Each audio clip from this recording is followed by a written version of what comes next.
Shalom, salam damai. Kita sambung dengan 1 Korintus bab 6 dengan judul perikop mencari keadilan pada orang-orang yang tidak beriman.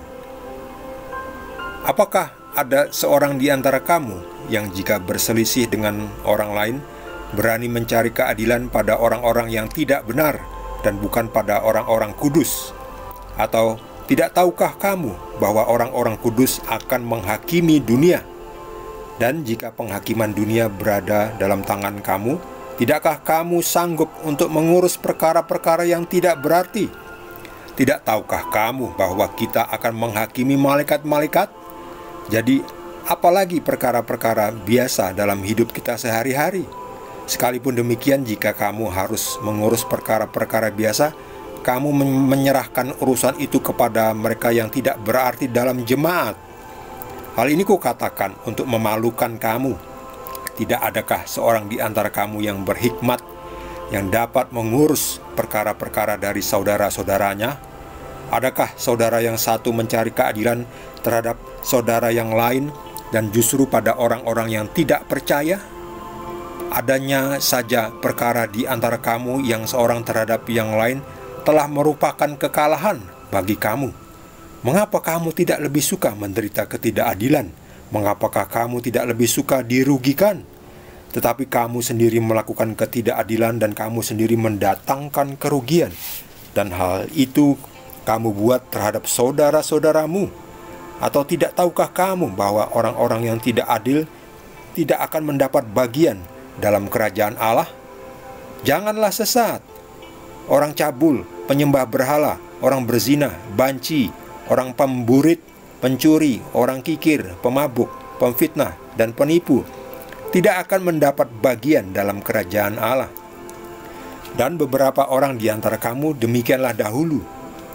Tetapi kamu telah memberi dirimu disucikan, kamu telah dikuduskan, kamu telah dibenarkan dalam nama Tuhan Yesus Kristus dan dalam roh Allah kita.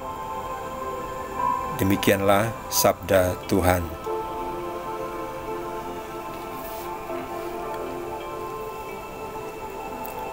Ada beberapa poin yang bisa dipelajari. Di sini pertama Paulus menegur, mengkritik bahwa jika ada perselisihan di antara umat, ada yang mencari keadilan atau mencari nasihat kepada orang-orang yang tidak benar, atau boleh dikatakan orang-orang yang korup atau pendosa, bukan mencari keadilan kepada orang-orang kudus. Jadi ketika di antara umat bertengkar, mereka malah pergi ke hakim yang berat sebelah, yang gak bijaksana, yang bodoh, yang tolol, yang goblok, yang pendosa, yang tukang nyolong juga, yang korup. Jadi Paulus menegur, apakah gak ada orang yang baik, yang penuh berhikmatnya, yang berhikmat di antara kamu sehingga bisa menjadi hakim bagimu atau menjadi penengah bagi kamu? Ya. Apakah tidak ada? Tidak adakah seorang di antara kamu yang berhikmat, yang dapat mengurus perkara-perkara dari saudara-saudaranya, bahkan perkara-perkara biasa? Apakah nggak ada yang bijaksana, yang ketika ada masalah di dalam umat, di dalam gereja, nggak bisa menyelesaikannya? Cuma masalah kayak begitu aja nggak bisa? Masih pergi kepada orang yang, bahkan orang yang brengsek, malah mencari orang yang nggak kompeten untuk menyelesaikan masalah. Apakah tidak ada di antara kamu yang berhikmat, yang bijaksana, yang menjadi penengah, atau yang menjadi hakim, atau yang untuk mencarikan solusi? Nah, jadi Paulus menegur umatnya yang kadang-kadang ya memang nggak ada yang berhikmat, karena banyakkan dari orang umat itu berdosa dan gak mau tobatnya, jadinya tetap jadi bodoh. Kalau bodoh tuh memang gak berhikmat deh ya. Kalau orang yang kemasukan setan kan biasanya jadi bodoh. Itu ciri khasnya. Apa nggak ada? Nggak tahukah kamu bahwa orang-orang kudus akan menghakimi dunia, menjadi hakim? Yang hidupnya kudus nanti, kita akan menghakimi dunia. Bahkan kita akan menghakimi malaikat-malaikat. Lihat ini. Ya, ini sebuah ungkapan ya, bahwa orang kudus itu bahkan bisa tarafnya, levelnya lebih tinggi dari malaikatnya. Padahal malaikat surga itu makhluk yang suci. Tapi ini juga bisa dikatakan bahwa orang kudus itu punya kuasa untuk menghakimi. Jadi ini Paulus sengaja mengatakan ini untuk memalukan kamu, supaya kamu nggak tahu malu ya. Kamu sudah mengikut Kristus tapi nggak mau memikul salib. Akhirnya kamu nggak bisa mengatasi masalah. Malah masalah kecil gitu aja nggak bisa diatasi. Gimana sih? Seperti itu. Cuma masalah biasa aja nggak bisa mengatasi. Perkara-perkara biasa dalam hidup kita sehari-hari. Malah kayak gini harus mencari solusi dari orang-orang yang brengsek, pendosa. Bukan orang yang bijak, bukan orang yang penuh hikmat, bukan orang yang kudus. Malah pergi mencari orang-orang yang ini, penyembah berhala, cabul, berzina, banci, pencuri, orang kikir, pemburit. Wah, ini banyak sekali ya jenis-jenis orang yang sesat. Ya, bukan mencari kepada orang kudus, mencari pertolongan, mencari solusi kepada orang kudus, malah pergi mencari solusi kepada orang-orang sesat, penyembah berhala. Ini apa ini? Pemburit. Ini LGBT ya. Jadi pemburit ini termasuk LGBT. Jadi LGBT itu termasuk orang yang sesat. Banci. Ya, mungkin ada orang yang dilahirkan dengan keadaan biologis yang seperti itu ya. Nah, bukan berarti lalu kita menghakimi, bukan ya. Tetapi itu kondisi yang boleh dibilang agak lain daripada lain. Jadi perlu bantuan. Jadi orang seperti itu perlu bantuan ya. Bukan dihakimi tetapi dibantu, dirangkul untuk supaya menjadi sehat kembali. Ini orang seperti ini kan secara moral, secara mental tidak sehat ya. Nah, ya, jangan dipromosikan. Beda dengan dunia modern sekarang ini, malah mempromosikan LGBT. Lambangnya apa? Lambangnya warna pelangi itu, bendera pelangi itu lambang dari LGBT itu, perkawinan sesama jenis ya, pemburit ini.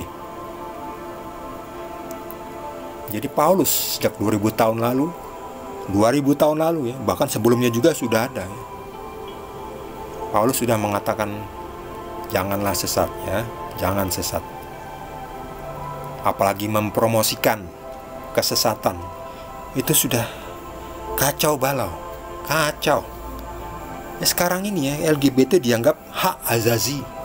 Itu kan ya ini yang dikatakan Paulus, mencari keadilan pada orang-orang yang tidak beriman. Bahkan menjadi presiden di Amerika itu pendukung aborsi dan LGBT. Padahal apa?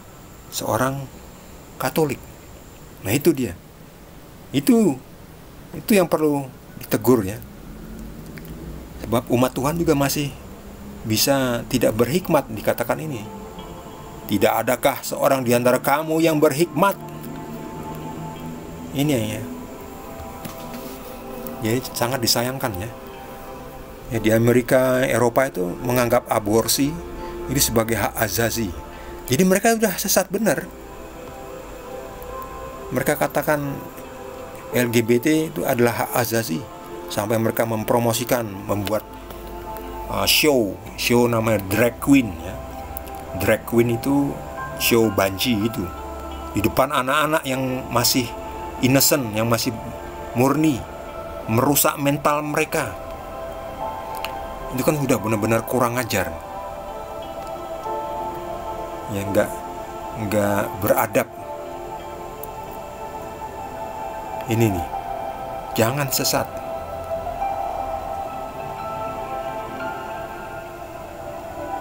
Dulu kamu memang seperti itu ya.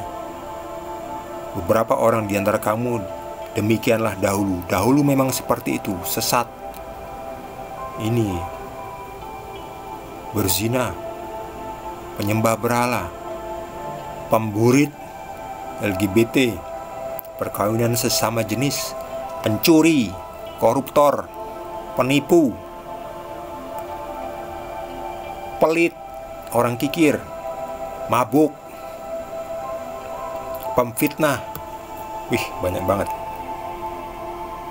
Dulu kamu memang seperti itu, tapi kamu sudah memberi dirimu disucikan, tobat, kemudian dikuduskan, dan sudah dibenarkan dalam nama Tuhan Yesus.